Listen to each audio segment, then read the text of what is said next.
também o mundo dos mortos, região inferior. É no latim, né? Mas a palavra é a mesma para o grego e para o hebraico. Só que você viu bem que existe diferença. É como que aqui a gente está São Gonçalo, aí tem a ponte, tem a Baía de Guanabara e do outro lado o Rio de Janeiro. Ainda que seja o mesmo estado, né, do Rio, tem lugares diferentes.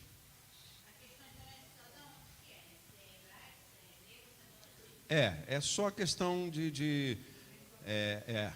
por exemplo, no português aqui a gente fala inferno, mas nem no latim se fala inferno. Fala, como é que é? Infernos, não é isso? Então, quer dizer, a cada língua vai falar de uma forma. Já tá transmitindo? Não, já, né? Então é bacana. Eu ia dar o microfone para ele, mas nem vou dar o microfone para ele. Os irmãos que estão acompanhando o pastor Cleves, é porque aqui em São Gonçalo, bem próximo daqui onde nós estamos, tem um bairro chamado Paraíso, que de lugar de descanso não tem nada. Não tem. Tem um lugar de tormento. Amém, irmãos? Vamos orar? Você pode estar de pé por um momento para a gente... feche seus olhos, né? E louve ao Senhor, porque o Senhor tem te dado força para estar aqui. E não é à toa, não. É porque você tem fome e sede. Você quer conhecer a Deus. E a gente conhecer a Deus não é só saber quem Ele é, mas saber toda a sua vontade. Isso é conhecer. Então nós damos graças, Senhor, por esta noite, por esses dias. Te louvamos, Pai, porque o Senhor é bom e nesta manhã a misericórdia se renovou sobre nós. Muito obrigado, Senhor, porque estamos de pé. Perdoa, Senhor, as nossas falhas, Pai. Nós depositamos diante de Ti, Senhor, tudo aquilo que pensamos, fazemos, Pai, tudo aquilo que desagradou o Senhor, tudo aquilo que fizemos, Pai, que desagradou, e tudo aquilo que não fizemos, que o Senhor gostaria que tivéssemos feito, e também não negligenciamos a sua vontade, não fizemos, mas aqui estamos, Pai, nesta noite, para ouvir a Tua voz, para crescer, Pai, em fé, diante, Pai, da exposição da Tua palavra. Pai, em nome de Jesus, continue usando, Pai, o Teu Filho, Senhor, que o pastor Damásio seja uma ferramenta do Senhor, que venha compartilhar do Teu coração para o nosso coração. Senhor, em nome de Jesus, damos graças, Pai, entramos por essas portas com ações de graças, Pai, damos graças por Jesus Cristo, autor e consumador da nossa fé. Senhor, em nome de Jesus, que o Espírito da verdade nos conduza a toda a verdade, que fale conosco a respeito das coisas que há de vir e há de acontecer. Nos fortaleça, Senhor, em nome de Jesus. Amém, irmãos? Graças a Deus. Você pode dar um aplauso. Amém, glória a Deus, pastor. Amém. Podem sentar, amados irmãos, a paz do Senhor Jesus. Alguns de vocês eu já conheço, dos outros seminários. E aos irmãos que estão acompanhando em casa também, né? Tenho uma galera em casa. Sou o pastor Damásio, faço parte aí do Quarteto Fantástico. Não tem o Quarteto Fantástico? Só não decidimos ainda quem é a mulher invisível. 4 varões. São 4 pastores nesse Quarteto Fantástico. Mas sou muito grato a Deus por estar aqui com vocês, né? Nosso ministério funciona ali em Jacarepaguá, a igreja. O pastor esteve lá no mês passado ministrando esse mesmo seminário. E eu sempre ministro essa terceira aula, que é sobre o fim. Na verdade, é o tempo do fim, o nome da aula. Mas se saiu na internet como fim do mundo, não deixa de ser. Então é uma aula catastrófica, não é? Não quero fazer trocadilho, não, mas é verdade. Eu vou falar basicamente hoje sobre o que está programado na Escritura de catástrofes que vão acontecer sobre esse mundo. E precisa acontecer. Todos nós queremos o bem da humanidade, todos nós queremos paz, segurança, tudo mais, né? Um reino maravilhoso. Sabemos que isso só vai acontecer na volta de Jesus, de Cristo, que inaugura um tempo de 1000 anos de bênção e paz. Mas nós estamos vendo esse caos, irmãos. Nós já estamos vivendo um mundo em caos, em convulsão, debaixo de trevas. Estamos na iminência de uma terceira guerra mundial. Vocês estão achando que é brincadeira? Não é? O seu Putin andou aí ameaçando aniquilar a civilização, irmãos. Está falando sério, está falando grosso. Basta ele jogar uma bomba atômica, uma única bomba atômica lá na Europa, lá na Ucrânia, isso vai ter repercussão mundial, vai ter represália mundial. E se não existisse Deus, eles poderiam destruir tudo na Terra. Mas existe um Deus controlando toda a história humana. E graças a Deus por isso. Se não existisse Deus, nós tínhamos que morrer de medo. Ou então construir bunkers, né? Começar a escavar no seu quintal aí, bem profundo, para escapar da radiação que vai ser liberada sobre a Terra. Mas nós temos que crer num Deus que tem o controle absoluto da história humana. Tudo está predito na sua palavra. O fim já está descrito aí na Bíblia. O Apocalipse mostra o fim dessa era e o começo da era vindoura com o reino milenar de Cristo. Então está tudo na mão de Deus, não vai acontecer nada fora do controle.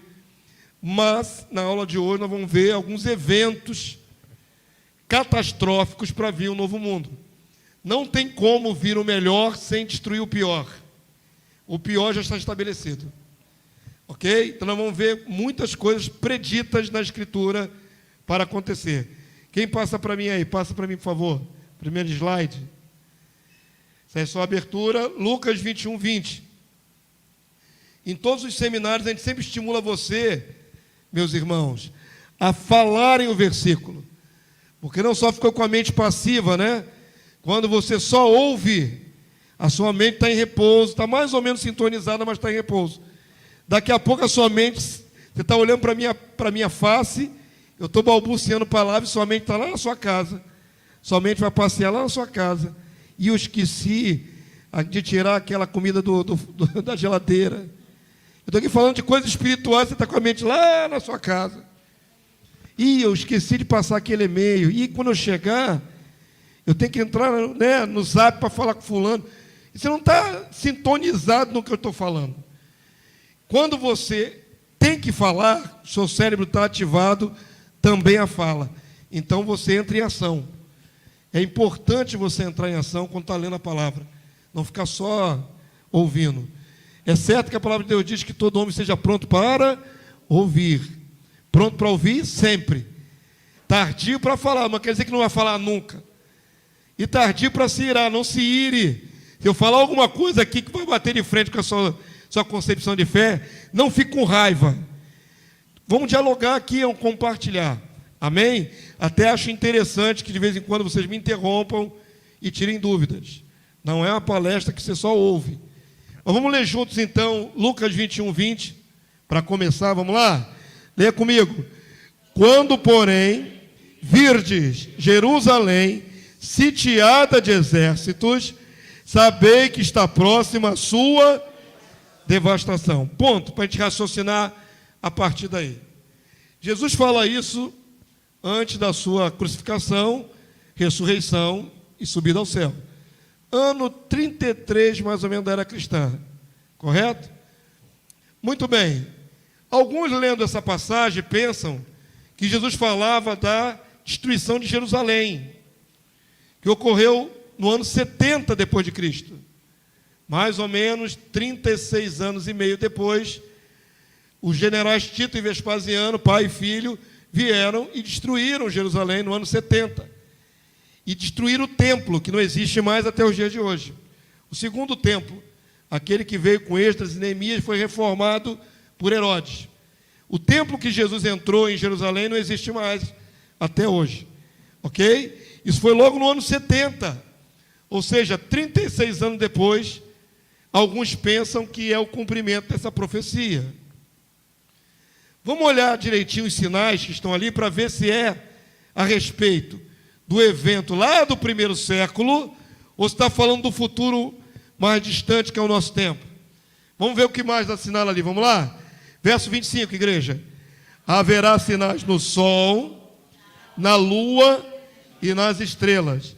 Sobre a terra, angústia entre as nações e em perplexidade, por causa de quê? Do bramido do mar, do barulho do mar. O que mais? E das ondas. Então vamos lá. Vamos contextualizar. No ano 70 teve algum maremoto? Que a gente saiba, né? Primeiro que ali a costa de Israel é o mar Mediterrâneo. Se se estiver referindo ao mar Mediterrâneo, eu não sei, irmãos, que tenha havido qualquer catástrofe no mar Mediterrâneo. Eu acho que é um mar bem tranquilinho. Então não há registro histórico nenhum de mar extraordinariamente grande no passado. Percebam um detalhe do texto. Angústia entre as nações, no plural, várias nações. Então não está falando necessariamente sobre um lugar específico ali, né? Porque a Bíblia foca muitas profecias tendo Jerusalém como centro. Jerusalém, no olhar de Deus, quando ele olha para a terra, ele vê Jerusalém no centro. É o lugar focal de Deus. Ok? Mas quando fala de muitas nações, talvez não tenha se referindo especificamente ali ao centro, mas a outras nações que têm acesso ao mar. O fato é que o mar tem que estar extraordinariamente ameaçador. E não vejo na história passada nenhum evento grande de maremoto, lá naquela região. Então pode ser que seja um maremoto em outros lugares. Vamos ver o que mais o texto diz. Por causa do bramido do mar e das ondas. Verso 26, igreja, vamos lá. Haverá homens que desmaiarão de terror pela expectativa das coisas que sobrevirão aonde? Ao mundo. Percebam que agora é muito mais abrangente. Não está falando assim que acontecerão naquela terra, que acontecerão no Oriente. Está falando no mundo. Os homens desmaiarão de terror. E você sabe que um homem ter um chilique e desmaiar de terror tem que ser um negócio muito terrível mesmo, né, irmão? Homens são posudos e não vão cair de qualquer não vão cair na frente dos outros desmaiados de qualquer besteira. Tem que ser um terror muito terrível para que homens desfaleçam de terror. Aonde você viu na história que os homens desfalecem de terror? Homem machão, engole o choro, né? Assim os pais e criam os filhos. Engole o choro, tu é homem. Então preste atenção, queridos. Está falando de uma situação anormal, não rotineira na história, mas algo extraordinário, algo que talvez não tenha acontecido antes. Então está falando de um mar que assusta. Um mar que assusta ao ponto dos homens desmaiar de terror. Tem que ser maremoto, irmão. Mais precisamente as tsunamis, né? São maremotos causados por terremoto dentro d'água.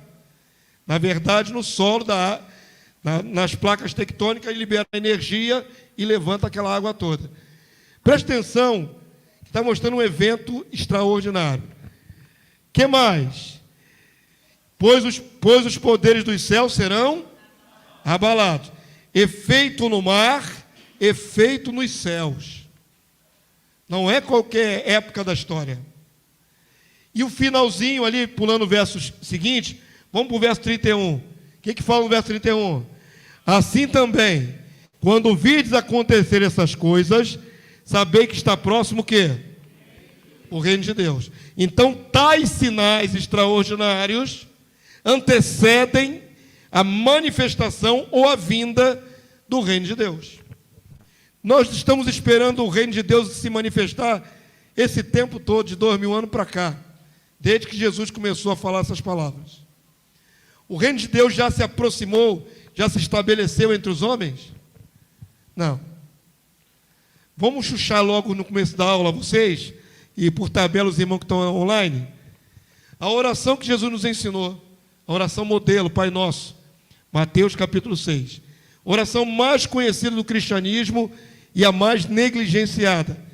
Porque Jesus falou, todas as vezes que vocês orarem, orem assim. Ele não queria que você repetisse o Pai Nosso como faz a Igreja Católica Romana. Não é orar o Pai Nosso 10 vezes, não é isso. Ele deu um modelo. Quando vocês orarem, orem assim. Em primeiro lugar, santificado seja o nome de Deus. Então, colocar o nome de Deus no seu devido lugar de santidade e honra. É a primeira parte de todas as nossas orações, deveriam exaltar a Deus. Em segundo lugar, o que Jesus ensinou naquele modelo? Clame o quê? Venha o teu reino. Faça a tua vontade aonde? Aqui na terra, como ela é feita no céu. Então, o clamor que a igreja não faz é que venha o reino, para que seja feita a vontade aqui na terra, como ela já é feita no céu. Lá em cima no céu tem rebelde, irmãos? O céu de Deus? Não. O reino de Deus está estabelecido no céu. Os rebeldes, Satanás e 1/3 dos anjos, já foram expulsos há muito tempo. Então, no céu, a vontade de Deus é feita quantos por cento? Tenta arriscar um percentual. 100%. E aqui na terra é feito quanto por cento? Só Jesus sabe. Acho que não existe ninguém aqui que possa mensurar. Nem nós, a igreja, fazemos a vontade plena de Deus. Erramos, tropeçamos, nos omitimos. Correto, irmãos? Então, presta atenção. A proximidade desse reino, a vinda desse reino, depende de alguns eventos que Jesus aponta como proféticos para acontecer antes da vinda do reino. E os eventos incluem desespero por causa do mar, que deve ser tsunami, né? E inclui desmaio de terror, abalo nos céus, vai ter um monte de efeitos. E é sobre esses efeitos que eu vim compartilhar com vocês hoje. Esperem que essas coisas acontecem, porque Deus não escreveria isso, o Senhor não diria isso se não viesse a acontecer. Amém? Não há oração nossa que impeça isso. Pastor, mas se todos os irmãos da terra orarem e jejuarem no mesmo dia e fizerem campanha de oração nas suas igrejas, nós vamos impedir essa palavra de se cumprir? Não, está decidido. Deus já determinou. Amém? Vamos lá ver o que acontece. Avança aí para mim. Isso aí é só um trailerzinho de terror para vocês começarem a observar. Minha aula hoje fala de muita coisa terrível. Mas tem esperança, viu, irmão? Isso aí é de filme, né, de Hollywood. Uma tsunami. Mas volta lá, por favor, pastor, para mostrar um detalhe. Em 2004 teve uma tsunami lá no Oriente, lembram? Lá para o lado da... Jesus, eu sempre esqueço o nome daquele lugar ali. Malásia, Indonésia, abarcou várias áreas, vários países daquela costa lá. Se eu não me engano, chegou até a Índia. Então, foi para aquele lado todo lá. Sabe quantas pessoas morreram só naquele desastre que ninguém controla? O mar se levanta e sai invadindo tudo? Morreram 227 mil pessoas. Mais de 227 mil, quase 228 mil pessoas afogadas. É muita gente para um evento só. Então imagina que para ter terror sobre a terra por causa do bramido do mar, vai ter coisa semelhante ou maior até. Eu não quero exagerar para parecer catastrófico, mas vai ser terrível. Fala-se de terror. Correto? Então avança para mim, pastor. Vamos lá. Vamos lá. Eu falei desde o começo da minha palavra que Jerusalém é o ponto focal de Deus na terra. E é. Deus olha do céu, o lugar mais importante para Deus é Jerusalém. Não é o Brasil, não é a América, não é as Oceanias, não é a África, não é a Europa. O lugar que Deus escolheu para se preocupar de maneira especial é Jerusalém. Por que será Jerusalém tão especial assim, irmãos? Tecnicamente, tem nada que torne Jerusalém especial. Eu nunca fui lá, não fiz caravana para lá, não sei nada disso, pessoalmente. Mas de tudo que já li, estudei, tempo do seminário, vídeos, e conversei com um nativo, uma pessoa que nasceu em Jerusalém, um judeu chamado Shami, que era dono de um hotel onde eu estive com a igreja, e ele, conversando comigo, falou que Jerusalém, por exemplo, recicla basicamente toda a sua água, é carente de recurso hídrico, tem pouca água em Jerusalém, ao ponto de eles criarem máquinas para dessalinizar a água do mar, para suprir a necessidade. Aqui no Brasil tem água de sobra, para tudo quanto é lugar, né? Tem água até demais, dá enchente, mata a gente. Lá falta água. Então não é um lugar maravilhoso, um oásis no deserto, não é. Tem pouco recurso hídrico, tá certo? O clima é semiárido, é semelhante ao nosso Nordeste. Então não é uma maravilha? O povo não vai lá fazer turismo por causa da beleza, né? da fauna, da flora, nada disso. O povo vai lá porque Deus escolheu aquele lugar. E o diabo, nosso adversário, sabe disso. As profecias apontam para a escolha de Deus. Vamos ver algumas agora, vamos lá. Salmo 132, verso 13 e 14. Gostaria que vocês lessem comigo, vamos lá? Pois o Senhor escolheu a Sião, preferiu-a por sua morada. Este é para sempre o lugar do meu repouso. Aqui habitarei porque o preferi. De todos os lugares que existem nesse nosso mundão, Deus preferiu, escolha exclusiva da vontade de Deus, ok? Mesmo não sendo grande coisa aos nossos olhos, para Deus é muito. Ele preferiu.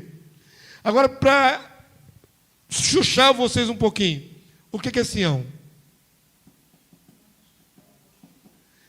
Alguns já fizeram o seminário, já sabem, né? Mas tinha gente aqui que não sabia. Vocês deviam dar um suspense, deixar uns 10, 20 segundos, o pessoal tentar imaginar. Sião é um monte. Eu já vi muita gente interpretar errado Sião, pensando que Sião é a igreja, por exemplo. Espiritualiza a palavra Sião. Sião é a igreja. Salmo diz assim: canta alegremente, ó filha de Sião. Deve ser a igreja. Não. Filha de Sião é o pessoal que morava lá em Sião. É como se eu dissesse assim: pastor Márcio do Barro Vermelho. Botei o bairro junto com o nome dele. Quem estava em Sião era de Sião. Compreenderam? Sião é um local geográfico. E se Sião é um monte, e a gente aqui no Brasil, né, a gente imagina monte, um negócio muito alto, vocês vão ver que Sião não é tão alto assim. Mostra aí, pastor. Eis Sião, eis Jerusalém. Pô, pastor, decepcionante, esperava algo maior. Não, queridos. A parte sul antiga da cidade de Jerusalém, onde tinha o templo, está sobre os montes. Uma parte do Monte Moriá, famoso Monte Moriá, e o Monte Sião. Em Sião, em Jerusalém. Percebam que a foto está cortada, né? Na verdade, a profundidade desse monte vai um pouquinho mais abaixo aqui. Ok? Mas não é muito alto, não. Por que se construíam as cidades fortificadas com muros sobre montes? Por causa de quem? Dos inimigos. Porque o inimigo vinha de baixo, quanto mais difícil o acesso, né? Colocava essa cidade em cima de monte e com um muro bem alto. E lá de cima jogava tudo para baixo na cabeça do inimigo, né? O que tivesse para jogar, irmão, vaso da pia, o que fosse lá para baixo para acertar alguém. Então a ideia era de colocar sempre a cidade elevada sobre o monte. Eis o Monte Sião, eis a cidade de Jerusalém, a parte antiga, sul. Agora percebam que um e outro não tem como separar. Por isso algumas passagens falam de Sião, outras falam de Jerusalém, outra fala de Sião e Jerusalém junto. Porque uma coisa está colando na outra. Como é que vai separar a cidade do monte? Não tem como. Todo mundo entendeu? Sião não é para você espiritualizar, para chamar de sinônimo da igreja. Sião é um lugar geográfico. Está lá, ó, lá em Jerusalém, a base da cidade de Jerusalém é Sião. Quantos entenderam? Diga, amado. Bota em restaurante, bota em salão também de cabeleireira, bota em tudo quanto é lugar. Bobear, eu acho que eu já vi até centro espírita com o nome de Sião. Tem, porque os espíritas botam nome evangélico também, viu? Pois é. Mas o triste é saber que alguns irmãos em Cristo não fazem a menor ideia do que seja Sião. E aí quando ouve que Sião é, por exemplo, é a igreja, já vi gente dizer que Sião é o céu. Tem uma música aí que canta aí no meio evangélico aí, vou cantar em Sião, aí vou lá para o céu. Então para ele ligou Sião com o céu. Aonde na tua Bíblia tem Sião no céu? Procura um versículo aí na sua Bíblia. O problema é pegar a palavra e, sem contexto, fazer uma figura dela. Isso é errado. As profecias são claras a respeito de Sião. Deus escolheu esse lugar na terra. Amém? Percebam antes de virar aí a imagem, o que chama atenção nessa foto? Está no centro dela ali. O que chama atenção aqui nessa foto? A sinagoga não, isso aqui não é sinagoga, é a sinagoga de judeu. Mesquita. Sinagoga é para judeu. Isso aqui é mesquita. A mesquita do Domo da Rocha aqui, ó. A de Al-Aqsa está aqui do ladinho aqui. Tem uma aqui e tem outra aqui. Aqui não está aparecendo de Al-Aqsa, mas está aqui do lado aqui. Essa aqui foi construída, se eu não me engano, no 6º ou 7º século. Pelos muçulmanos, né? Pela religião de Maomé. É exatamente o lugar onde antes era o templo dos judeus. Então, imagina para os judeus que foram expulsos, espalhados no mundo, a diáspora, que durou até 1948, quando eles voltaram, né, e tiveram terra de novo. Por isso está essa guerra agora do Hamas aí, isso é por causa de terra. Mas imagina para os judeus, durante mais de 19 séculos, sem ter o seu lugar de adoração, que foi destruído pelos romanos, e depois os muçulmanos resolveram colocar no mesmo lugar um templo rival. Entenderam qual é a treta, como diz aí na gíria popular? Entenderam por que os judeus vivem chorando no Muro das Lamentações? O que é Muro das Lamentações? Muro do choro. E é o único muro que sobrou do antigo templo. O templo era cercado de todos os lados com muro, né? 4 lados. Sobrou um em pé, os outros 3 foram derrubados, desapareceram. Esse único muro que sobrou externo do pátio é o Muro das Lamentações. Eles estão chorando o quê? Não ter mais direito de adorar ali, ó, nem de construir seu templo ali. O desejo dos judeus é construir o 3º templo. Existe o Instituto do Templo lá em Israel, onde eles treinam pessoas que são da linhagem levítica, para quando eles se conseguirem, né, levantar um 3º templo ali, já vai ter o sacerdócio pronto. O problema é, o pessoal lá de Alá vai deixar colocar outro templo ali, até um trocadilho, Alá ali, né? Vai deixar Alá, não, Alá vai deixar ali outro templo? Rival? Não vai, querido. Os judeus não são autorizados nem a passear ali na esplanada do templo, nem a passear. Não podem sacrificar ali. Então, entendam essa luta toda por Jerusalém. Jerusalém vai ser disputada pelas 3 maiores religiões do mundo: cristianismo, judaísmo e islamismo. Todas elas querem Jerusalém. O diabo sabe disso. Amém? Alguém quer fazer uma pergunta, comentário? Não? Até aqui está tranquilo?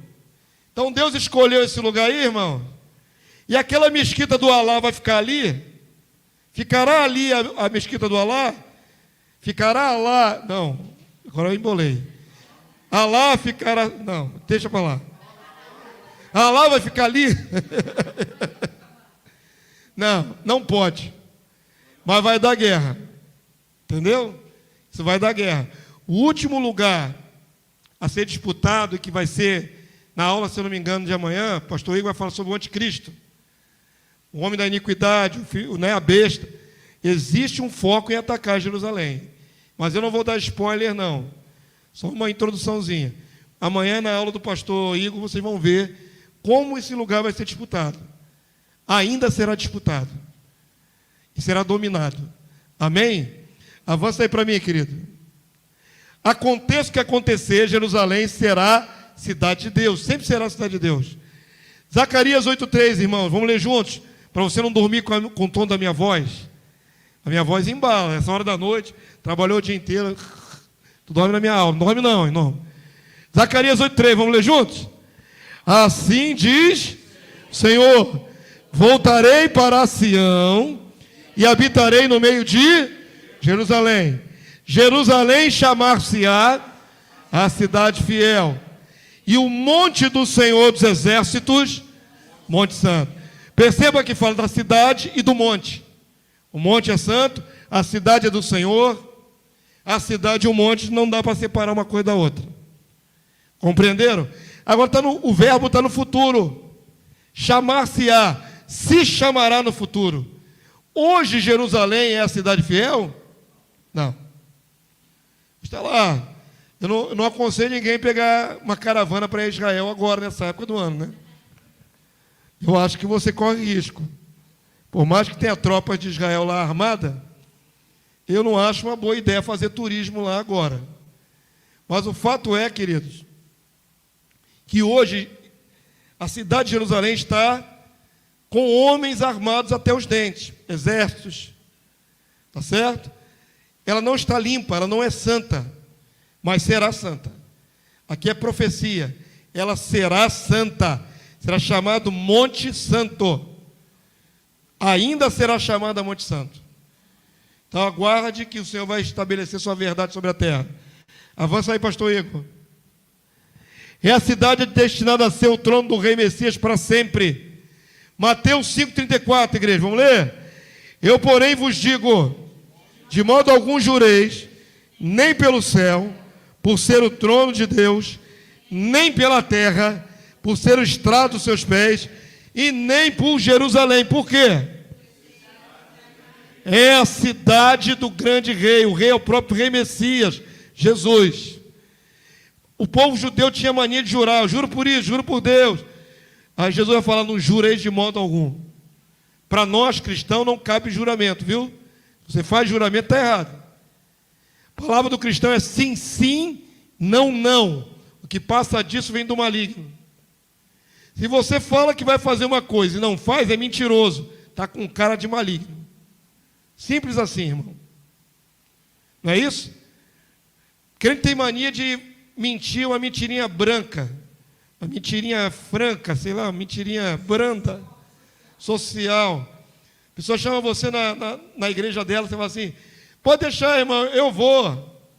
Se o irmão convidou e você disse que vai, você tem que ir, senão você é mentiroso. Você é parecido com o diabo, não é parecido com Jesus, não. Que o pai da mentira é Satanás. Melhor é você dizer, não vou. Tenha coragem de dizer, não vou, não quero, não estou afim. É mais digno. Mas você diz, eu vou. Tem gente que fala assim, ainda bota o nome de Jesus. Eu vou lá sim, em nome de Jesus eu vou. Mentiroso, ainda bijurou do nome de Jesus. Faz isso não, irmão. A pessoa que te esperou lá do outro lado, pensou que você iria, quando não te vir vai dizer, aquele fulano não tem palavra. É um crente qualquer nota. Então há um monte de crente sem palavra na terra, um monte. Depois que ter autoridade para expulsar demônio, não vai ter autoridade nunca para expulsar demônio. Porque para ter autoridade tem que viver a palavra. E um dos princípios é não mentir. Não pode mentir, nem jurar, nem amaldiçoar. Sim, sim, não, não. O teu sim tem que ser um firme sim, o teu não tem que ser um firme não. E se você falou sim, mas não tem condição de cumprir, liga, passa um zap, desfaz o contrato. Olha, eu falei que iria, mas eu não vou poder ir. Acabou, está tudo certo. Mas o que não dá é vácuo, deixa o pessoal no vácuo. Você é um mentiroso para aquele irmão agora. Compreenderam? Não faça isso em nome de Jesus. Então o pessoal jurar por tudo. Jesus falou, não jure por Jerusalém. É a cidade do grande rei. É e continuará sendo a cidade do grande rei. Amém? Tomar de Jerusalém e a grande tribulação de Israel. Estou sendo muito rápido, se vocês quiserem, a gente para discutir alguns detalhes, viu, irmãos? Está rápido ou está no bom ritmo? Tomar de Jerusalém, grande tribulação. Vamos lá, vamos entrar. Mateus 24, 16, 21. Uma grande tribulação virá sobre a cidade de Jerusalém e sobre Israel como nunca houve. Preste atenção no que eu vou dizer aqui introdutório. Quantas vezes muitos de nós pensavam que a grande tribulação era no mundo inteiro? Você pensava assim, a grande tribulação no mundo inteiro? Vamos lá, vamos com calma. Vamos construir conceito bíblico com calma, com detalhes. Ainda que haja efeito do período da grande tribulação no mundo inteiro, como você viu ali, até os mares e tudo mais, existe um epicentro dessa grande tribulação. E o epicentro da grande tribulação está onde? Na terra de Israel e em especial na cidade de Jerusalém. Ali é o ponto central. Ok? Quando Deus mandou o anjo entregar a Daniel o cronograma. Lembra do cronograma das 70 semanas? Então vamos falar um pouquinho sobre isso. Daniel não sabia o que ia vir no futuro, mas Deus revelou. Inclusive a vinda do Messias, a morte do ungido, na 69ª semana.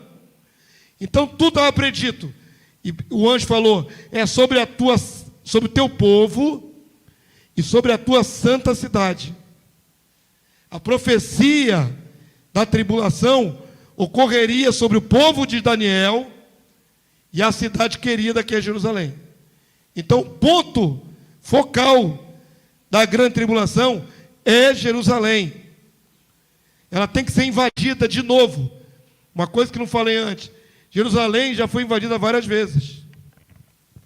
Não foi só no ano 70. Depois, no restante da história, houve outras guerras, houve outras invasões. Na Idade Média, por exemplo, Jerusalém foi tomada pelos muçulmanos. Aí vieram as cruzadas, que era o povo aqui da Europa, incitado pelos papas, para libertar Jerusalém da mão dos muçulmanos. E libertou por mais ou menos 100 anos.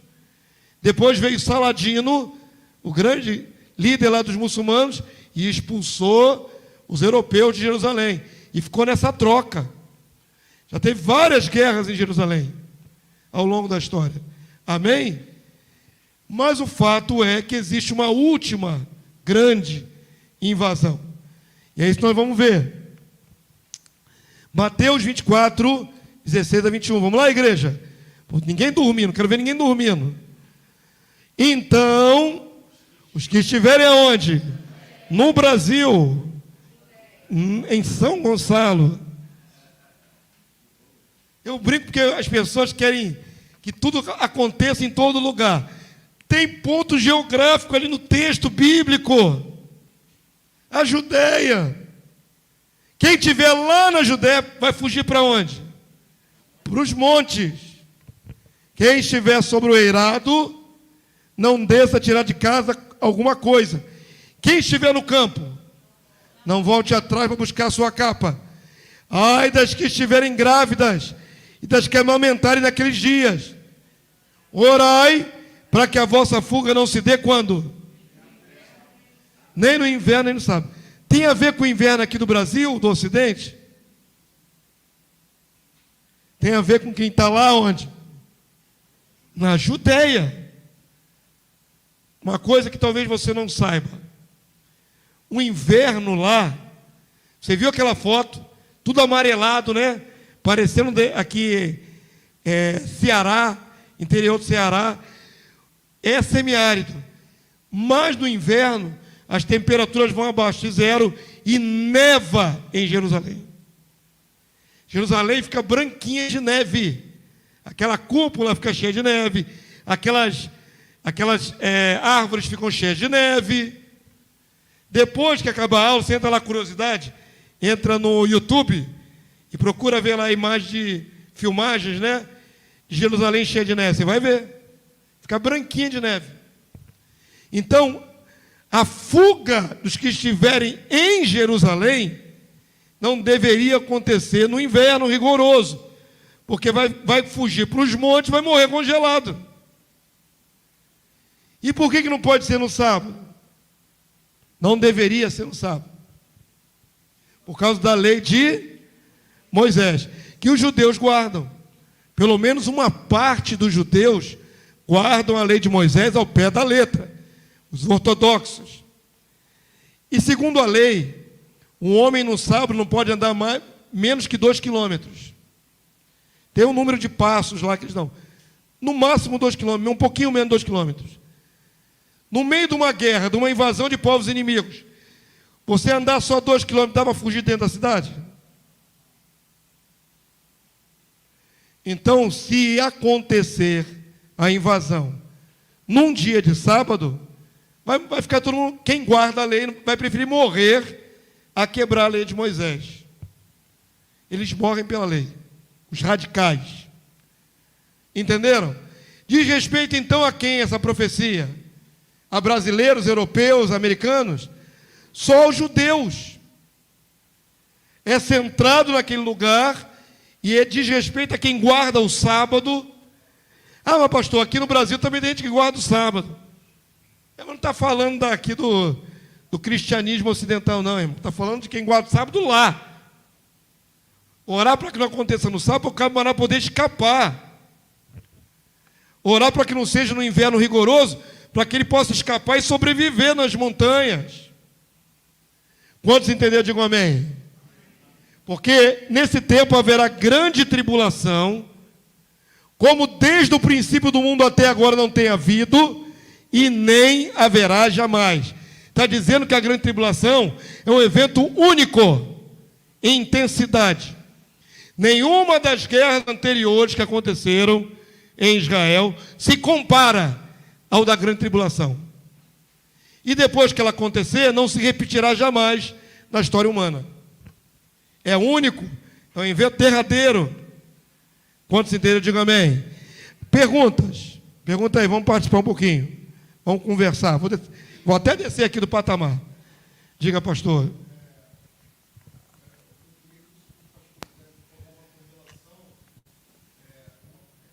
Tirei até o microfone aí, maravilha. Obrigado.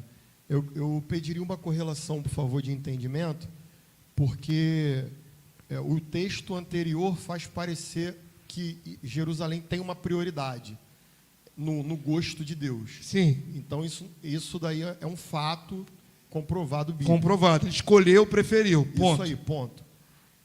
E aí eu prefiro Jerusalém. Por que Jerusalém vem a ser um epicentro de uma tragédia anunciada? Sim, uma boa pergunta. Aí nós vamos responder da seguinte forma: não é bem a cidade que Deus está julgando, o povo. O que Deus está julgando é o povo de Israel. Agora vamos fazer um retrospectozinho rapidinho aqui. Por que Deus está julgando Israel no tempo final?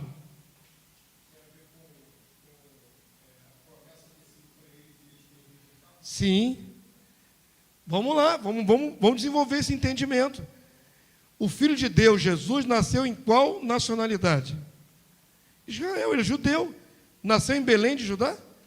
Ele não é judeu, Jesus de nascimento? O homem Jesus, o Filho de Deus, encarnado, o verbo vivo encarnado. Não é judeu, não veio para os seus e o rejeitar. Quem teria que crer no rei judeu ante qualquer outro povo da terra? Os judeus estavam esperando, havia profecia, lei na sinagoga o tempo todo lá em Isaías, que viria o rei Messias. Em outras profecias também. Então o povo que tinha que estar preparado para receber seu rei judeu era o povo de Israel. E quando Jesus veio, foi aceito por todo judeu? Não. Aí vai vir o juízo. Já não foi aceito quando ele estava entre os homens, pregando para o seu povo, porque Jesus não foi pregar na Europa, não foi pregar no Oriente Médio, ele foi pregar ali na terra dele, para o povo de Israel, operando sinais, maravilha, e pregando dioturnamente. Jesus quase não parava, e mesmo assim o povo de Israel não o creu, não o aceitou como seu rei. Qual é a maneira como Deus permitiu que seu filho morresse? Na cruz. Mas quem levou Jesus à cruz? Quem pregou Jesus na cruz foi as mãos dos romanos. Mas quem fez Jesus chegar lá foi quem? Os judeus. No discurso de Pedro em Atos 2, ele fala: vós mataste. Pedro joga a culpa nas costas do povo de Israel, seu povo. Vós o crucificaste pela mão de iníquos. Então, ainda que tecnicamente quem pregou Jesus na cruz foi Roma, na prática quem o entregou para ser morto foi o seu povo. Lembra na praça ali, diante de Pilatos, para querer dar um jeitinho de liberar Jesus? O que os judeus fizeram? Escolheram um ladrão. Até hoje acontece isso, né, irmã? Infelizmente nós estamos nessa situação até hoje. Se repete ao longo da história. O povo escolhe um ladrão. Vamos para lá. O facínora. Escolheram o ladrão e condenaram o justo. Mas na hora que Pilatos queria dar um jeitinho de liberar Jesus, porque ele não viu nada em Jesus que condenasse. Eles começaram assim: se tu libertar ele, não é amigo do César. Pressionaram o Pilatos: se libertar ele, nós caguetamos na hora para o imperador e ele vai pegar você. Pressionaram ele com a política. E o sumo sacerdote? O religioso mor, aquele que deveria velar pelas escrituras, que deveria abraçar Jesus com um beijo. O que eles fizeram? Incitaram a multidão a dizer: crucifica-o, crucifica-o. Não solta, mata. Discurso político. Tecnicamente, Jesus foi pego numa questão política, que se chama, na lei romana, lesa majestade. Jesus feriu a lei de lesa majestade, porque não havia lugar para ele como rei de Judá, rei dos judeus, no Império Romano. Ele era como se fosse um usurpador de uma honra que ele não lhe era concedido pelo imperador. Então, qual foi a lei que Jesus feriu dos romanos? A lei de lesa majestade. Tecnicamente foi isso, mas espiritualmente causou um efeito muito terrível para os judeus, porque Jesus veio para os seus, e o Pai achou bonito isso? Deus Pai achou bonito isso? Enviei para vocês o meu filho.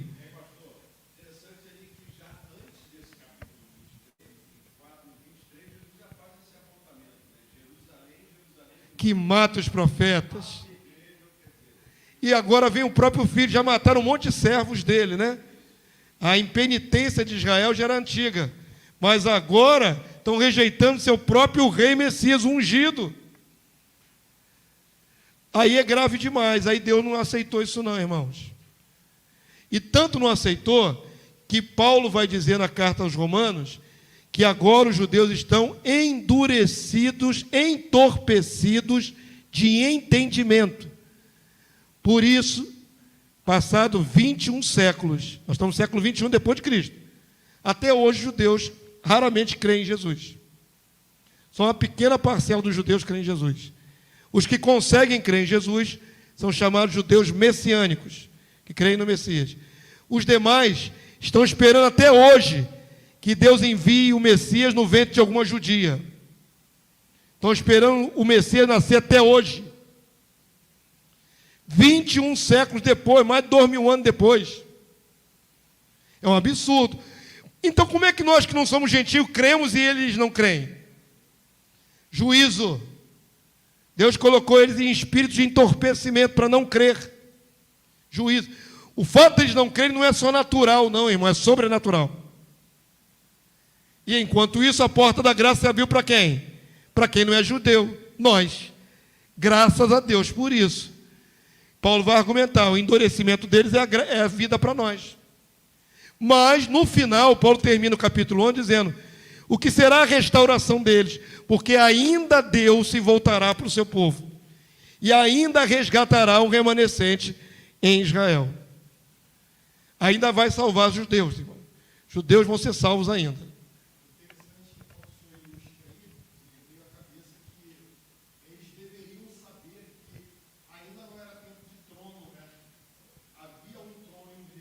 Sim. Jesus não estava pleiteando isso porque não era tempo. Se tinha alguém que teria que saber disso, eram os judeus. Mas eles estavam debaixo da opressão de Roma. Eles queriam Jesus tipo Davi, que pegasse espada e saísse matando, fazendo... fizesse guerrilhas contra Roma e tomasse Jerusalém da mão dos romanos. Jesus não coube nesse perfil. Era um pacifista, era um abençoador. Esse Jesus eles não creram.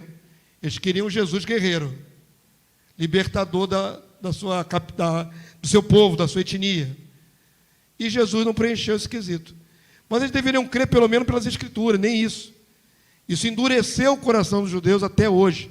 Então, respondendo a tua pergunta, querido, o juízo tem que acontecer lá em Jerusalém, porque Deus tem uma conta a ajustar com o seu próprio povo. Tem uma conta a ajustar. Rejeitaram o seu filho. Isso não sai de graça. Mas Deus não os quer destruir. Deixa eu colocar esse parâmetro aqui para vocês. Deus vai permitir essa invasão.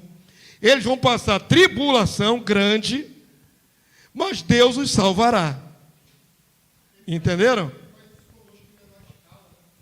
Também deixa de passar umas provas aí, né? Menor escala. Mas no caso dos judeus é por causa da rejeição do Cristo, do seu Messias. E é justo. Vocês não acham que é justo? Os camaradas não creem em Jesus há 2000 anos, irmãos. É muito tempo.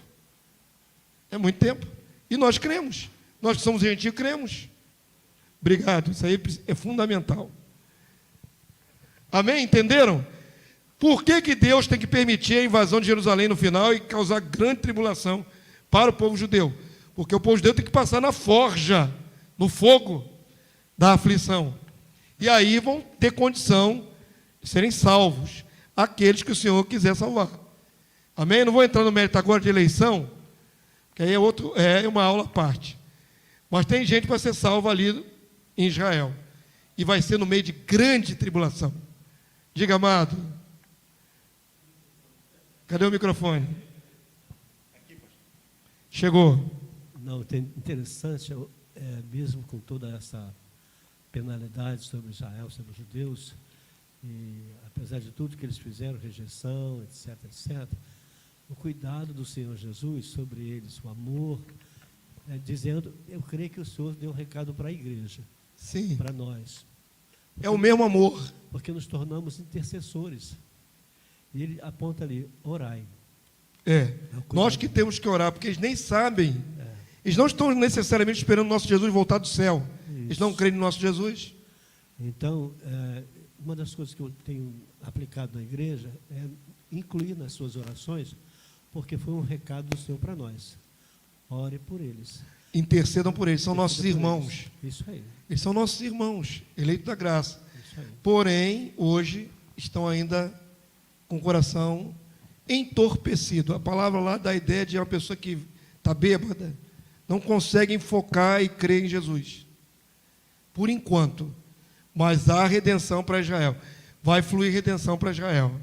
Amém? É só ler o capítulo 11 de 1 Coríntios, você vai ver lá bonitinho, que no final todo Israel será salvo. É assim que conclui?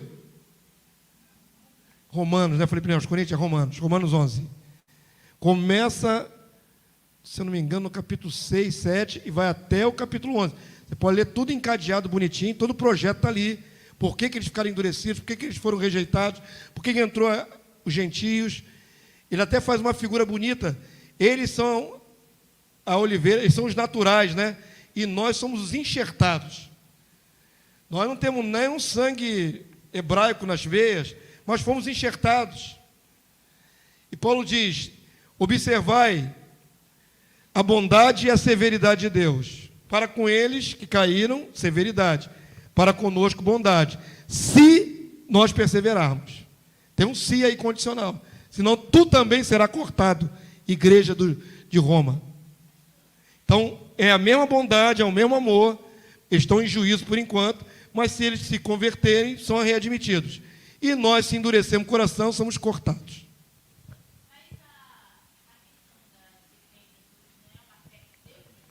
Sim. Sim. A gente só crê em Jesus porque ele nos deu a fé. Então, se o povo judeu não está crendo, é porque Deus não deu a eles. Não está oferecendo a eles a graça. Estão endurecidos por um propósito. Não é assim como a gente gostaria, né? Paulo chega a se desesperar. Paulo, judeu, nacionalista, ele diz, eu preferia ser anátema, maldito, se isso redundasse em salvação para o meu povo. Se Paulo pudesse, daria a própria vida para salvar o seu povo. Mas não tem como resolver isso. No tempo de Deus, eles vão crer em Jesus. Certo? Mas só que nesses 21 séculos está endurecido. Pode ler lá a carta de Romanos, que isso vai deixar muito claro na mente de vocês todo esse processo de endurecimento de Israel, a entrada do gentio na graça e no final o resgate do Israel. Está tudo bonitinho ali, Paulo discursou sobre isso. Essa grande tribulação ela vai estourar primeiramente na Judéia, mas ela vai se alastrar a ponto de atingir os gentios ou não? Sim, aí não é, ali é o epicentro, como eu falei, sim, da grande tribulação. Porém, nós vamos ver na aula ainda, que ainda vou mostrar o restante dos versículos, que os efeitos da grande tribulação é no mundo todo. Na verdade, começa até um pouco antes, porque já está acontecendo, irmão. Eu vou mostrar a vocês os textos, vocês vão identificar que os sinais para esses eventos finais já estão todos presentes. A igreja às vezes está dormindo e não vê os sinais, mas os sinais estão todos presentes. Querem ver os sinais? Avança aí para mim, pastor, por favor. Uma das questões que tem que acontecer é o advento do anticristo, certo? Que ainda não veio, não se manifestou. Ele fará firme aliança com muitos por quanto tempo? 1 semana. Tenho que explicar a você, que talvez não conheça todos os detalhes, que a semana não é a semana de dias. É a semana do calendário de Deus, dado pelo anjo, né? Entregue pelo anjo para Daniel.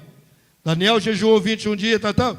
Aí veio o anjo e entregou o cronograma dos eventos futuros para Daniel. Nesse cronograma tem 70 semanas. 70 vezes 7. Só que não são de dias naturais. Cada dia da semana corresponde a 1 ano. Então, quando vai uma divisão, primeiro ele faz assim, 7 semanas para a reconstrução do templo. 7 semanas não são de dias naturais. Dá 49 anos. O povo voltar lá do cativeiro babilônico, reedificar Jerusalém. Levou esse período de tempo. Depois, 62 semanas até a morte do ungido. Aí dá 400 e burdoada de anos, 484 anos. Até vir Jesus e morrer. Está tudo ali no cronograma. E Daniel viveu 400 e poucos anos antes de Cristo vir ao mundo. Deus revelou tudo a Daniel. É chamado de pequeno apocalipse. No livro de Daniel se vê até o nosso tempo. Vê o futuro todo. Está lá no cronograma. Então já se cumpriu 7 semanas, mais 62, até a morte de Cristo, fazendo 69. Não eram 70? Faltou 1 semana, que são 7 anos. Por que logo depois da morte de Jesus, 7 anos depois, o reino não veio? Porque até aquele momento que Jesus morre, Deus só tratava com um povo na terra, judeus, Israel. A partir da morte de Jesus, quem entrou na graça? Gentios. Então o calendário de Deus foi postergado, essa última semana que falta, para o futuro, porque nesse arco, nesse lapso de tempo, está entrando a igreja gentia, os últimos 2000 anos. Mas uma hora tem que completar a última semana. Entenderam? Não pode ser para sempre, dá por perdida a última semana. Ela vai acontecer. Só não podemos dizer exatamente quando começa. Mas podemos identificar que ela tem um período de paz, até a metade, e tem um período de grande tribulação na sua segunda metade. Por isso, metade de 7 dá quanto, irmãos? 3,5. Não é aleatório o período da grande tribulação. O período da grande tribulação tem que acontecer na última semana profética, 3 anos e meio. Nós vamos ver agora no texto ali. Amém? Então o anticristo vai fazer acordo com muitos, mas vai quebrar o acordo na metade da semana. Ele fará firme aliança com muitos por 1 semana. Na metade da semana é quantos anos? 3 anos e meio. Fará cessar o sacrifício, a oferta de manjares, sobre a das abominações virá um assolador, até que a destruição que está determinada se derrame sobre ele. Até o fim do anticristo já está predito ali, irmãos. Está predito já, está tudo controle de Deus. Deus entregou para Daniel antes de Jesus nascer. E já tem o nosso futuro. Tudo controlado. Daniel 12, 11, vamos lá? Depois do tempo em que o sacrifício diário for tirado e posta a abominação desoladora, haverá quanto tempo ainda? 1290 dias. Como é que se chega nesse número? Agora tem um detalhe técnico, prestem atenção. O nosso calendário aqui, que nós seguimos no Brasil, se chama gregoriano. Era juliano no passado, passou a ser gregoriano. Isso aí é contagem do Ocidente. Mais particularmente dos católicos. Foram papas, foram padres católicos, essas contagens todas. Só que o nosso calendário é baseado no ciclo do Sol. Por isso, 365 dias por ano. O calendário dos judeus, que é anterior, não é no ciclo do Sol, é no ciclo das luas. E aí tem 5 dias a menos no ano. Para o judeu, o calendário é de 360 dias. Entenderam? Então, como é que se chega àquele número ali? São um ano, 360 dias, mais um ano, mais 360 dias, mais um ano, 360 dias, mais metade de 360, que é 180. Isso dá 3 anos e meio. E ali ainda entra mais 30 dias. Assim se chega naquele número. 1.260 dias são 3 anos e meio. Quando o ano é contado pelo calendário lunar. Todo mundo entendeu? É diferente do nosso calendário solar. Nosso ano, esse ano, por exemplo, teve, para ajeitar a contagem, teve um dia a mais no mês de fevereiro. Ano bissexto. Isso é invenção deles. Essa contagem maluca deles nunca bate direitinho. Tiveram que inventar esse dia a mais. Para a contagem fechar. Mas isso é contagem de homem. A contagem de Deus é aquela ali, ó. 360 dias por ano. É o calendário judaico. Mais 30, isso aí, 30 acontece alguma coisa que eu não vou saber te identificar agora. O 1260 fecha 3 anos e meio. E 30 dias a mais. Se eu não me engano, tem uma passagem no livro de Daniel. Bem-aventurado quem chegar além desse período. Por que é bem-aventurado? Porque já acabou o período da grande tribulação, que é certinho os 3 anos e meio. E quem sobrevive a isso entrou aonde? O que vem depois da grande tribulação? Reino. É feliz quem passar desse número. Entenderam? O número não é aleatório. O número é fechadinho, bonitinho.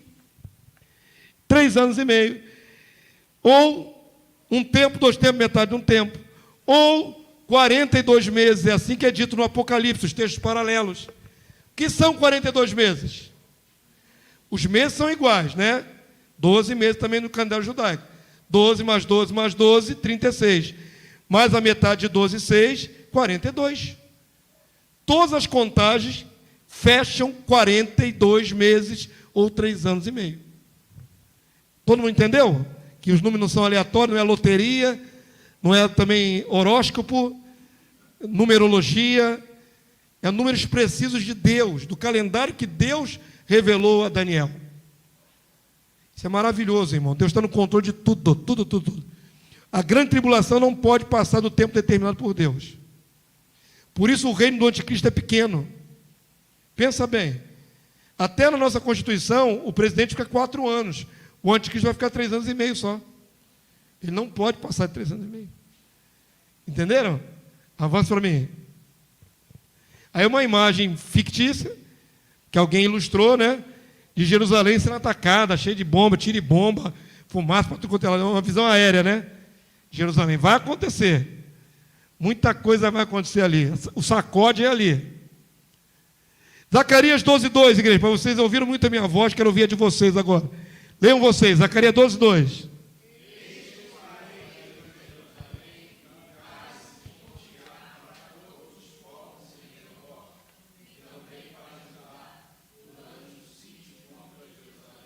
Glória a Deus. Quer saber onde na sua Bíblia, além de Daniel, fala da grande tribulação? Livro de Zacarias. O profeta Zacarias entrega todo o processo e a cronologia certinha do livro da grande tribulação, que ainda vai acontecer. O cerco, tudo direitinho. Até a volta de Jesus está lá, no livro de Zacarias. E o começo do milênio também está no livro de Zacarias. Está tudo lá, irmãos. Sempre esteve. O problema é que as igrejas não são estimuladas a ler os profetas. São estimuladas a pegar promessas soltas. Não é assim? Todo mundo sabe, né? Que está lá em Salmo 37:5. Confia no Senhor, entrega o teu caminho ao Senhor, confia nele, e o mais ele fará. Bonito. O 5 está legal. O que diz no 6? E o que diz no 2? 37:2. E o que diz no verso 37, verso 29?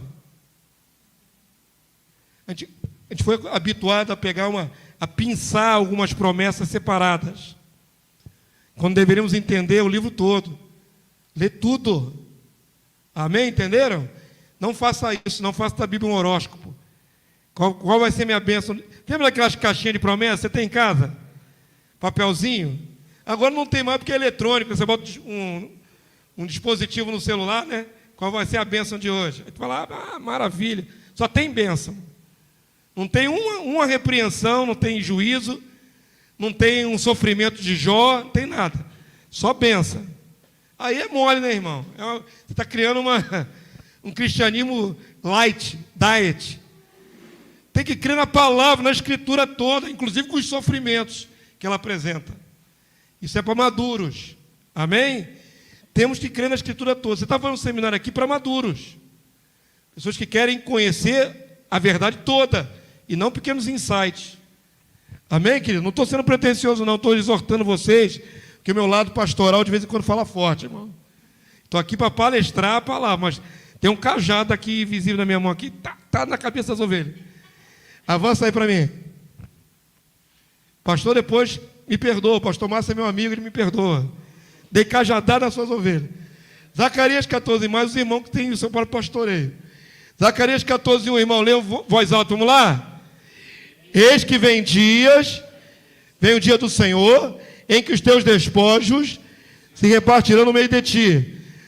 Agora leia isso aqui, é um detalhe importante, ó. Olha aqui, queridos. Porque eu ajuntarei todas as nações para a peleja contra Jerusalém. Quem está usando a boca, a pessoa do profeta Zacarias? Quem é o eu que ajuntarei? Quem é que vai ajuntar? Não é o anticristo, não é Satanás, é Deus. Deus. O próprio Deus Todo-Poderoso, o Pantocrator. Ele diz, eu ajuntarei todas as nações que vão atacar Jerusalém. Deus está no controle absoluto da história humana, da história dos eleitos. Deus tem um controle máximo. É permissão dele, é direção dele que isso aconteça. E nenhuma oração na terra vai impedir que isso aconteça. Não adianta orar para impedir. Você pode orar para Deus dar escape, como o pastor falou lá. Dar escape ao teu povo. Mas impedir o que está predito ali, ninguém. Deus fará. Deus ajuntará para atacar em Jerusalém. Amém? Entenderam? A cidade será tomada, a tragédia, ó. A cidade será tomada, as casas serão saqueadas, as mulheres forçadas. Mulheres sofrerão violência sexual nessa invasão dos povos invasores. Metade da cidade sairá para o cativeiro, mas o restante do povo não será expulso da cidade. Então, não há como impedir a grande tribulação. Já está predita, profetizada, preconizada, chancelada, e ninguém pode mudar. Nós podemos clamar misericórdia, podemos clamar escape, mas não podemos impedir. Amém, queridos? Entenderam? Avança aí para mim. Isso vai acontecer. Perguntas? Alguém tem pergunta? Vocês viram bem claro ali que não tem como impedir, né? Um detalhe que eu passei correndo do outro texto, que são os povos em redor. Isso é importante também de salientar. Quais são os povos que tem em redor hoje de Israel? Ao norte o Líbano, a Síria, a Turquia, por lado de cá vem Iraque, Irã, para cá, ó, Arábia Saudita, Iêmen, Kuwait, todos aqui no norte da África, aqui no cantinho aqui, ó, Egito, Etiópia, Sudão e por aí vai. Todos eles são islâmicos. Todos os povos em redor de Israel são islâmicos. Todos declarados inimigos de Israel. Essa guerra que está acontecendo agora, ela vai engrossar, depois ela vai parar, vai ter um acordo para ser quebrado mais adiante. Entenderam? O que vai acontecer é um grande acordo. Vai parar essa guerra, ela não vai avançar, não. Primeiro tem que, de novo, ficar em paz para quebrar na traição. E aí vai começar a grande tribulação. É o que se consta. Só que é meio complicado de saber qual o acordo de paz vai dar o início dos 3 anos e meio de paz. Porque toda hora eles fazem acordo de paz. Sabia que tem vários acordos de paz, Israel com os inimigos? Vários. Qual deles é o que dá o início à última semana? Esse é o problema de localizar a última semana. Mas a gente vai perceber que vai ter uma grande paz. E depois vai ser quebrada a paz, a invasão total. Aí vai acontecer Gog e Magog. Ezequiel 38, 39. Entendeu? Tem que haver primeiro um acordo. Sem um acordo não tem o cumprimento do resto da passagem. Muito bem, focamos em Jerusalém. Isso tudo que foi dito aqui vai acontecer. É cumprimento da vontade de Deus, do juízo de Deus, da sua misericórdia também, porque no meio da aflição eles vão acabar reconhecendo o Messias. Mas preste atenção, queridos, não é só em Jerusalém. Eu falei que tem sinais acontecendo, que já é o começo disso tudo. Vamos ver esses sinais. O mundo sofrerá dores de parto. Mateus 24, 5, vamos lá? Lê comigo, que é um textinho um pouquinho mais extenso, vamos lá, irmãos? Porque virão muitos em meu nome, dizendo, eu sou o Cristo, enganarão a muitos. Certamente ouvireis falar de guerras, rumores de guerra. Vede, não vos assusteis, porque é necessário assim acontecer. Mas ainda não é o fim. Essa guerra toda não significa que já chegou no desfecho. Porquanto se levantará nação contra nação, reino contra reino. Haverá fomes e terremotos em vários lugares. Porém, tudo isso é o princípio das dores. Então sereis atribulados e vos matarão. Aqui é perseguição ao povo eleito. Sereis odiados de todas as nações por causa do meu nome. E verso 14, outro sinal do tempo do fim. Leia, por favor, que isso aqui é lindo. Vamos lá? E será pregado este evangelho do reino por todo o mundo, para testemunha a todas as nações. E só então virá o fim. O que antecede o desfecho de tudo? A pregação mundial do evangelho do reino. Que Jesus diz ali, pronome demonstrativo, este evangelho do reino. Não é qualquer evangelho. Tem vários evangelhos, de diversas formas sendo pregados. Vinha conversando com a irmã Lídia, por exemplo, existe o evangelho segundo Allan Kardec, que desvia tudo, né? Segundo o Espiritismo, decodificado por Allan Kardec. É evangelho também, é chamado de evangelho. Usa até parte do evangelho nosso. E daí? Mas é falso, é fake. Sabe qual é o evangelho que tem que ser pregado no tempo do fim? Do reino. Este evangelho do reino que eles pregavam. E eles pregavam sobre o reino. Agora, o reino é uma pregação comum no tempo atual da igreja, irmãos? Falem vocês, é normal falar de reino? Quando você fala de reino, o pessoal lá te olha, você é testemunho de Jeová, escondido. Agente secreto. Não é isso? Prosperidade é a pregação da vez. Mas falar de reino, grande tribulação, não enche a casa, né? Não dá ibope e não dá sacolinha. Então, preste atenção, queridos. Olhem para o texto. Que tipo de evangelho vai ser pregado antes do fim? Do reino. Sobre o reino. Não é qualquer evangelho. O evangelho que está na sua Bíblia é do reino. As parábolas que Jesus contou são do reino. O reino de Deus é semelhante a isso, o reino de Deus é semelhante àquilo. Por que ninguém prega nas parábolas do reino? O reino ficou meio que obstruído, obliterado, oculto. Ocultaram a visão do reino. A igreja primitiva, do qual o pastor Igor gosta muito de falar, e eu também, ele se formou em cima de história da igreja. A igreja primitiva só pregava o reino de Deus, o futuro reino de Deus, sobre a terra. Não estamos inventando o que pregar. A pregação é sobre o reino, antes do fim. Amém?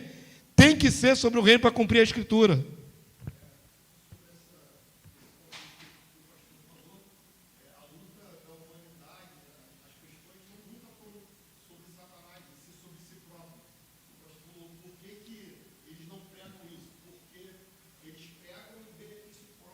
Para o reino pessoal.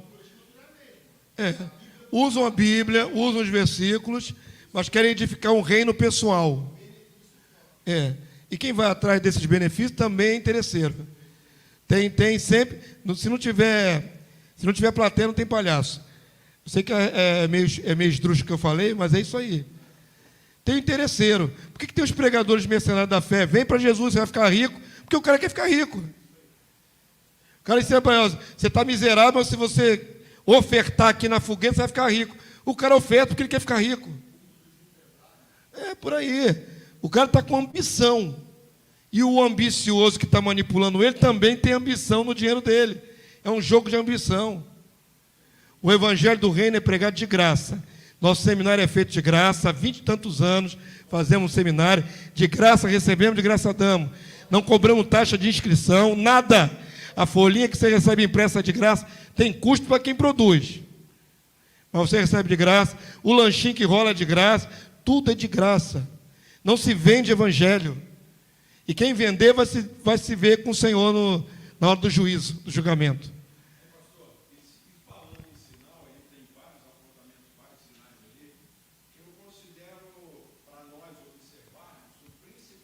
O mais forte. O resto já está aí, guerra, terremotos. Mas o evangelho do reino ser pregado antes da vinda de Jesus, esse é o sinal mais forte. Tem que restaurar essa visão, irmãos. E a gente vai restaurando de pouquinho em pouquinho, em grupos pequenos, mas vamos restaurar em nome de Jesus.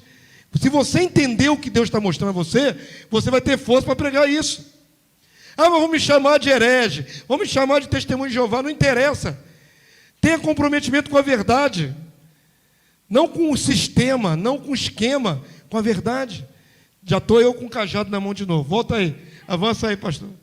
Volta e meio, o cajado aparece aqui do meu lado, aqui, irmão. Cajado invisível, sobrenatural.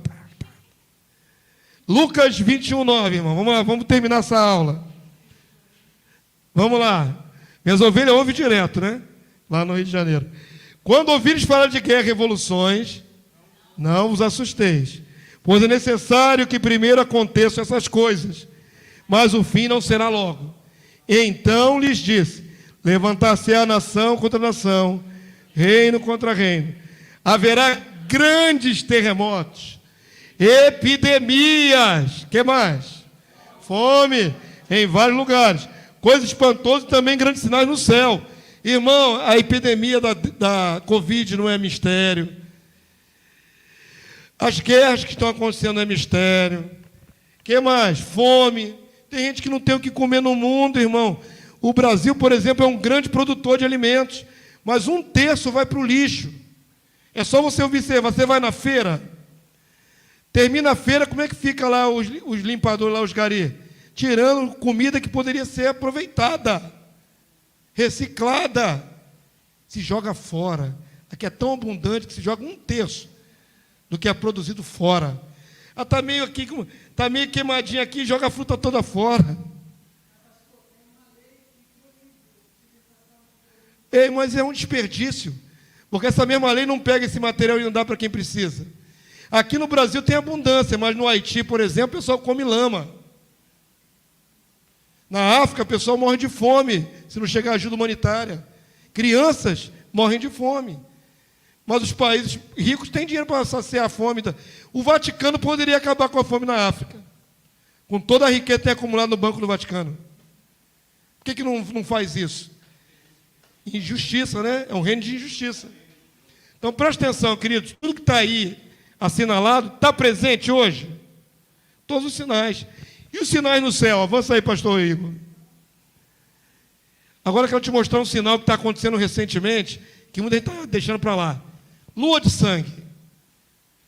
Sempre falo isso. Quando eu me converti há 30 anos atrás, eu era um garoto ainda de 23 anos, eu não entendia, quando li na palavra, novo convertido, que a lua se tornará em sangue. Eu falei, meu Deus, como é que a lua vai se tornar em sangue? Olhar para o astro no céu, pô, vai ser um efeito especial tremendo, né? Deus cobriu o astro todo de sangue. Eu falei, meu Deus, vai ser algo terrível. Mas não é isso, queridos. De uns anos para cá, tem tido luas de sangue. Inclusive a NASA que é científica, que não tem nada de religiosa, chama de lua de sangue em inglês, blood moon. É quando a lua fica desse espectro vermelhado. Está acontecendo direto. É a lua de sangue. E como é que a palavra de Deus chama o efeito de ficar tudo escuro o sol? Como um saco de crina. Na verdade, é um eclipse solar. A linguagem está rebuscada, poética, mas é a lua ficar vermelha e o sol não dará sua luz. Eclipse. Olha o que tem acontecido nos últimos anos, irmãos. Agora, pasme. Essas luzes de sangue que estão aí, estão impressas na sua folhinha? Para você conferir? Está impresso, não está? Pode conferir. Está eclipsado aí? É que na minha folhinha lá eu boto. Essa folhinha está precisando ser atualizada. Mas olha para cá. Em 2014, teve uma lua de sangue na Páscoa judaica. No mesmo ano, na festa dos tabernáculos, teve outra lua de sangue. Na virada do ano dos judeus, o ano novo judaico, teve um eclipse solar total. E em 2015, de novo na Páscoa e de novo na festa do tabernáculo. Sempre no calendário de Deus, das festas de Deus. Não caíram aleatório essas luas de sangue. Jesus Cristo, o Senhor está toda hora sinalizando. Eu não falei que teria escurecimento do sol e que a lua ficaria vermelha como sangue? É como se Deus estivesse falando, estou mostrando, vocês veem, acham bonito, curtem na internet, mas não estão percebendo que é Deus cumprindo. Deus está cumprindo. Se você pegar todos os eventos, fazer uma lista, você vai dar checklist em tudo. Tem isso? Tem isso? Tem isso? Tem isso aqui? Tem tudo. Deus não está deixando um sinal de fora. Mas o povo acostuma-se. Terremotos. Teve um grande terremoto no Brasil, irmão, que não é país de terremoto. Vai ter outro? Está programado? Teve um terremoto de 7,7, se não me engano, 7,6, lá dentro da Amazônia. Não repercutiu porque não destruiu uma cidade, não foi no Rio de Janeiro, não foi em São Paulo. Mas o Brasil, tipicamente, não é um país de terremotos. Está assentado numa placa tectônica estável, mas está tendo terremotos. Porque vai ter terremoto em vários lugares. Percebam que Jesus fala das dores. Princípio de dores. Tem a ver com a metáfora da mulher grávida. A mulher, quando está para dar luz, ela tem o quê? Contrações. Que doem e vão aumentando de intensidade até que dê a luz. E vai diminuindo o intervalo entre as contrações. Quando dá a luz, vem um alívio total. É basicamente o que vai acontecer com esse mundo. Nós já estamos nas contrações.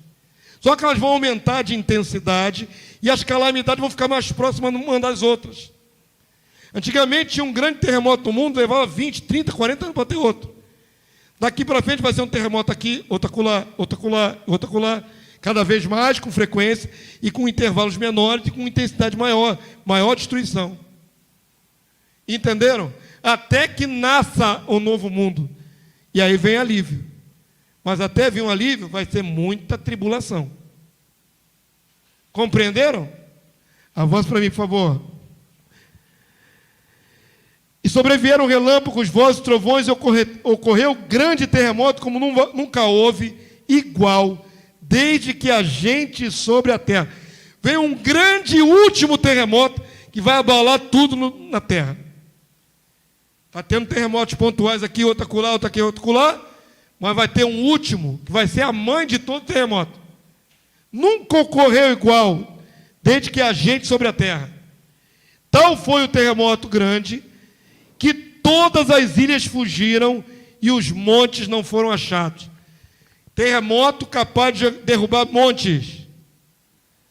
Vai ser o terremoto, vai sacudir a humanidade toda.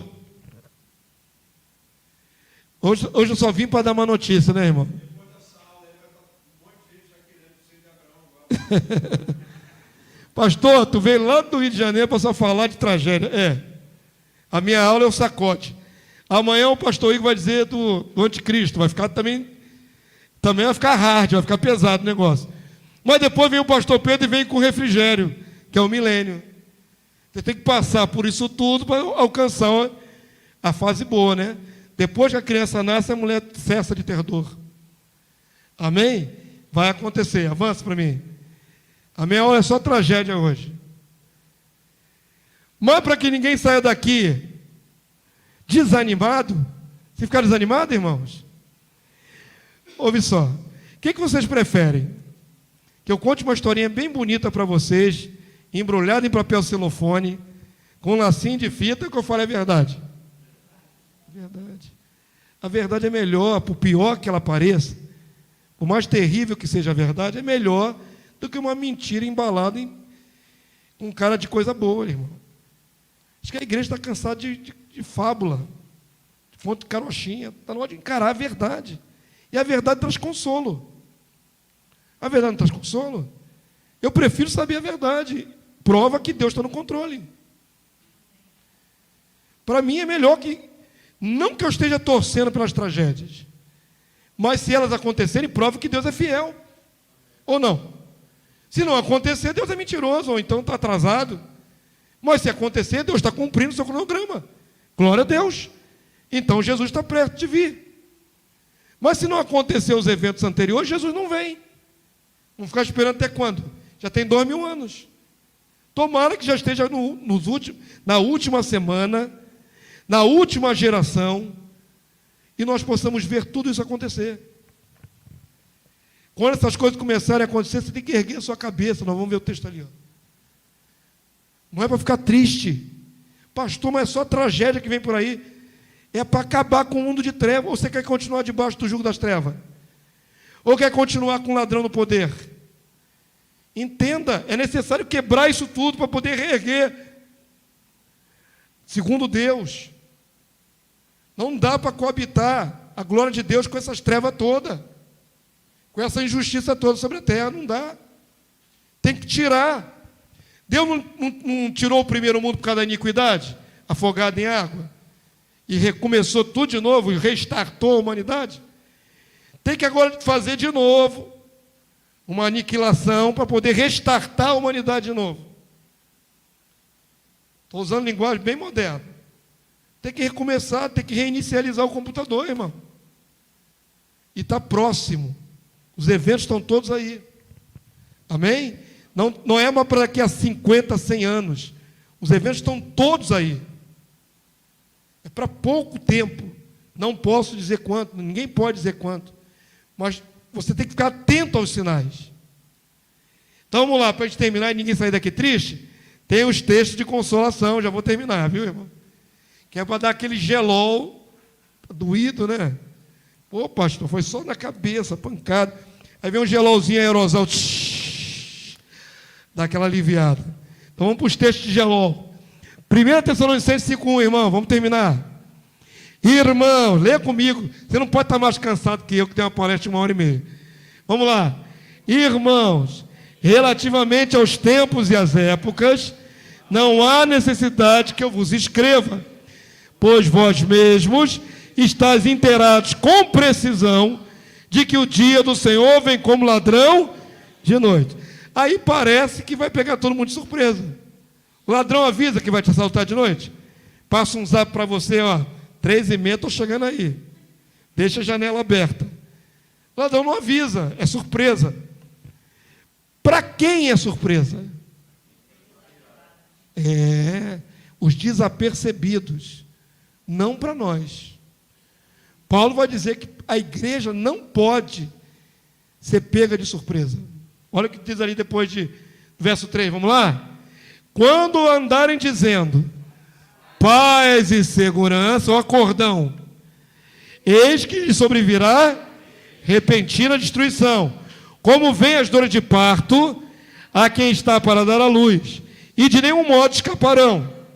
Mas vós, irmãos, igreja, não estáis em treva, no escuro, para que esse dia, como ladrão, vos apanhe de surpresa. Igreja tem que estar com o olhão aberto, vigilante, olhando os sinais. Está acontecendo tudo, eu estou entendendo. Está próximo. Você não pode ser pego de surpresa. Mas o cara está viajando na maionese, está querendo uma vidinha sem vergonha. Ele está na carne, ele não está ligado. Vai pegar esse cristão também de surpresa. Mas não era para pegar. Porque para a igreja, Deus revela. Nós estamos com os olhos abertos, não estamos no escuro.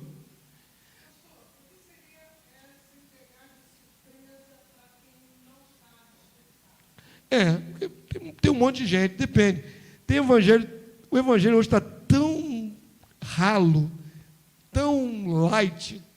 É difícil falar sobre isso sem abrir aqui um monte de crítica, né? Está na cabeça no mundo. Cristão hoje é gospel, né? Então tudo é gospel. Irmã.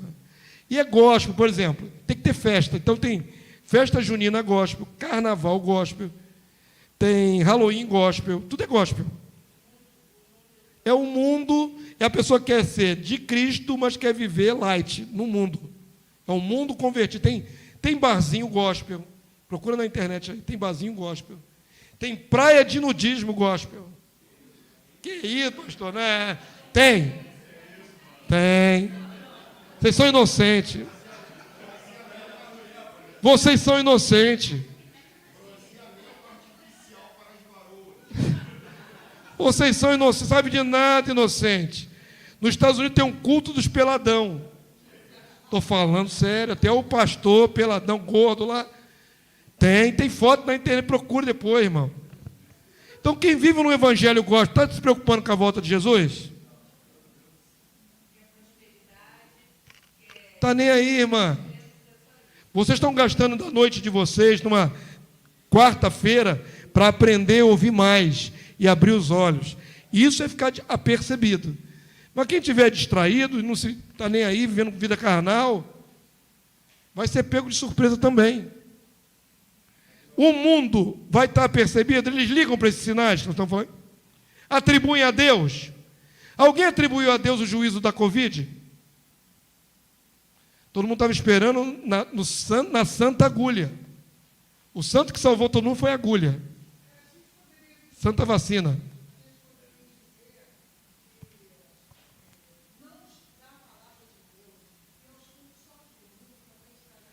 Depende. Se a pessoa tem uma rotina religiosa, mas não está a fim de saber nada do que Deus está para dizer no tempo do fim, ignorar as coisas do tempo do fim é viver uma vida perigosa nesse tempo. E com a sua palavra. Com Deus através da sua palavra. Tem gente que não leu o Apocalipse, tem medo. Eu falei um monte de tragédia aqui, não quero ler o Apocalipse, tem medo. Mas João diz, bem-aventurado aquele que lê e guarda as profecias desse livro. É feliz quem conhece as profecias. Não é para você ficar distante da profecia, é para você ouvir e guardar, para poder não ser pego de surpresa.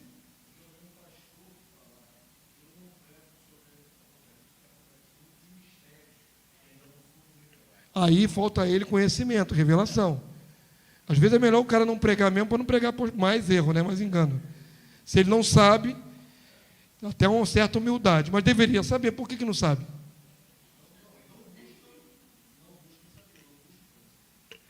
Eu não vou aumentar essa palestra sobre como a igreja está, porque vocês sabem como a igreja está.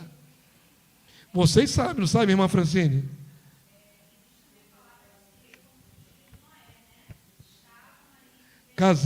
Se casando, trabalhando. É de repente, para quem não está.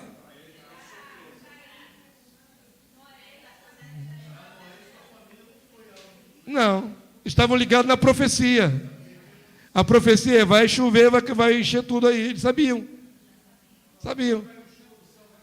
Se não se ligar na palavra de Deus profética, viver só de promessa, de bênção, você pode ser um desapercebido. Vamos terminar. O gelolzinho. Avança aí para mim. Avança mais um aí, varão. Eu acho que o pastor Igor dormiu lá, hein? Vamos acabar a aula, senão vai ter mais gente dormindo. 2 últimos textos, né? Os últimos 2 da folhinha. Então vamos ler, irmão. Lucas 21, 28. Ora, ao começar essas coisas suceder, o quê? Exultai e erguei a vossa cabeça, porque a vossa salvação, redenção e salvação, se aproxima. Ô pastor, eu vou ver um monte de gente morrer, eu vou ver um monte de tragédia na terra. Sim, mas eu não vou me desesperar como o resto. Eu vou glorificar. Senhor, glórias, tu está cumprindo a tua palavra. Glória, Jesus está voltando. Tem que acontecer. Depois vai ressuscitar. Mas entendo, como exultar num tempo de tragédia? Exultar não pela tragédia, exultar porque Deus está fazendo a palavra acontecer na terra. E porque Deus está fazendo isso acontecer para vir o reino. Eu quero mais é que venha o reino. Tem gente que quer atrasar o reino. Não volta não, Jesus, eu ainda não casei. O que interessa o seu casamento, irmão? Eu quero que Jesus volte logo para acabar com as trevas na terra. Volta não, Jesus, eu não completei a faculdade, não comprei casa própria. Não interessa seu projeto particular, irmão. Entenda isso, não me interessa seu projeto particular. É muito pequeno, você quer suas bênçãos, em detrimento do mundo continuar debaixo de treva, injustiça, morte, violência. Não vale a pena. Vamos trazer logo o reino, vamos pregar o reino, para que venha logo. É um texto que diz que nós podemos abreviar a vinda do reino. Segunda carta de Pedro, se não me engano. Abreviando a vinda, dá para abreviar. Não podemos atrasar. Amém? Vamos lá para terminar, 2 Pedro 2,9. Porque porque o Senhor o quê? Sabe livrar da aprovação os piedosos e reservar sob castigo os injustos para o dia do juízo. Não tema o que tem que acontecer na terra. Deus te guarda e pode guardar até na morte. Quem disse que passar para a morte não é guardar? Não vai viver essa tribulação na terra. Tem gente que enxerga errado. Para Deus todos vivem. A passagem na morte é bem-aventurança. Bem-aventurado aqueles que agora dormem no Senhor, porque as suas obras acompanham. Não há perda, não há prejuízo em descansar. Porque assim que Jesus descer do céu, ressuscita. Então nós vamos continuar vivendo um tempinho lá no resort do paraíso e depois subimos de novo, irmão.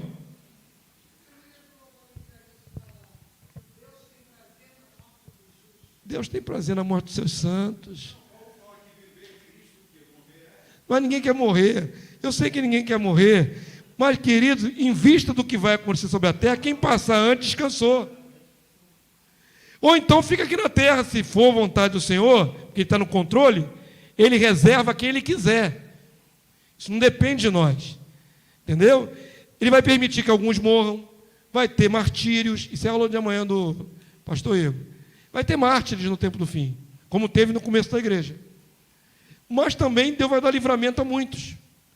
Se você for agraciado e continuar vivo sobre a terra, tu vai ver o céu se abrir e Jesus descer do céu e vivo, sem precisar passar pela morte. E você vai ser imortalizado vivo. A transformação, nem todos dormiremos, de Paulo, mas transformados seremos todos. Todos seremos imortalizados, se perseverarmos até o fim. Amém, povo santo? Vamos ficar de pé? Erguer a cabeça é que está ali, ó, olhando para o Senhor. Está em dignidade. Baixar a cabeça é desonra. Erguer a cabeça é honra.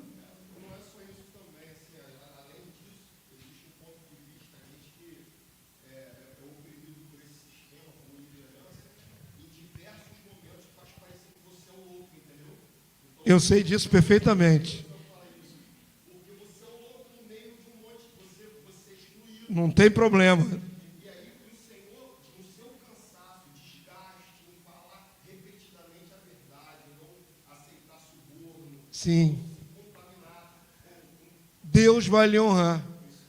Nós somos honrados por Deus. Por que não cobramos dinheiro? Porque eu não estou afim do seu dinheiro. Eu quero que você aprenda e passe adiante. E Deus vai nos dignificar. Só isso.